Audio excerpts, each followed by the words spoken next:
Maharashtra TV9 news, संकल्प सर्वसामान्यांच्या हिताचा। पुरंदर विमानतळ प्रकल्पाला आमची जमीन द्यायची नाही, आम्हाला तुमचा प्रकल्प नको आहे।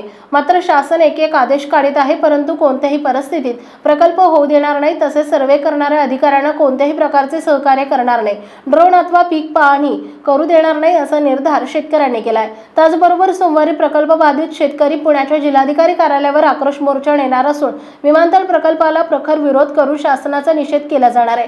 विरोध असताना जमीन संपादित कशी करता प्रकल्पाच्या जागेचं भूसंपादन करण्यासाठी जिल्हाधिकारी जितेंद्र डुडी यांनी उपजिल्हाधिकारी नियुक्त केले असून त्यांच्या माध्यमातून सर्व प्रक्रिया पार पाडण्याचे आदेशही दिले। दरम्यान येत्या काही दिवसात जमिनीचा 7/12 उतार्यावर भूसंपादनाचे शिक्के मारण्यात येणार असून शेतकऱ्यांना नोटीस देण्यात येणार असल्याचं सांगण्यात आलंय।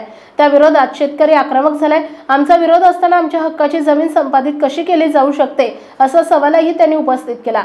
याबाबत प्रकल्प बाधित गावच्या शेतकऱ्यांनी पारगाव येथे बैठक आयोजित केली होती। त्यावेळी मोर्चा काढून शासनाचा निषेध करण्याचं ठरवण्यात आलं।